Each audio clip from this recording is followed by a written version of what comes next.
வணக்கம் நண்பர்களே, நான் உங்கள் நாஞ்சில் நாட்டு தமிழர்.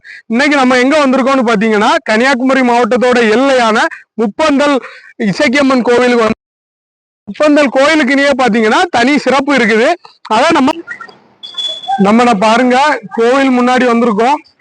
இத முப்பந்தல், அதாவது முப்பந்தலுக்குனே வந்து ஒரு தனி பெருமையே இருக்குது. ஒண்ணு வந்து பாத்தீங்கன்னா அந்த இசக்கியம்மன் கோவில் பாருங்க. நம்ம கோயிலுக்குள்ள போய் வீடியோ எடுக்கல, வெளியே தான் எடுக்கிறோம். அதாவது நம்ம கன்னியாகுமரியில இருந்து திருநெல்வேலி போற யாரா இருந்தாலுமே வந்து பாத்தீங்கன்னா இந்த கோயில்ல வந்து, அதாவது எல்லை காவல் தெய்வமா இருக்கிற இசக்கியம்மனை கும்பிட்டு கோவில் பிரசாதம் வாங்கிட்டு தான் வருவாங்க. நம்ம கோயிலுக்குள்ள இறங்கி போக முடியலைன்னா கூட பாருங்க, ரோட்லயே வந்து கோயில் சார்பா போற எல்லாருக்குமே வந்து பிரசாதம் கொடுப்பாங்க. பாருங்க எவ்வளவு பிரம்மாண்டமான சிலை, இசக்கியம்மனோட சிலை.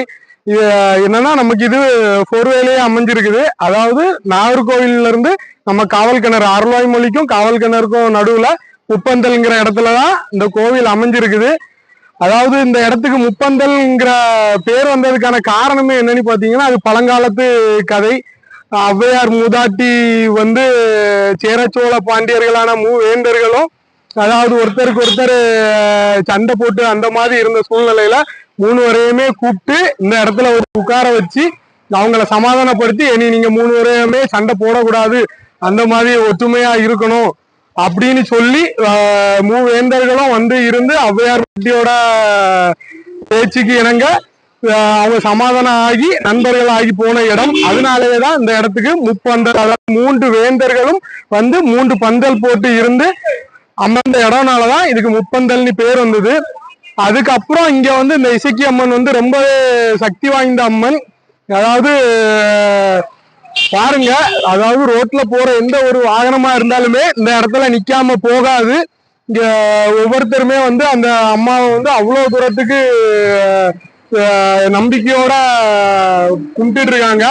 என்னன்னா, எல்லையில இருக்க காவல் தெய்வம்னால அது வந்து அவ்வளோ இதா இருக்கு. ரொம்பவே சக்தி வாய்ந்த கோவில். செவ்வாய் வெள்ளினா பாத்தீங்கன்னா மக்களோட கூட்டமே பாத்தீங்கன்னா ரொம்பவே அதிகமா இருக்கும்.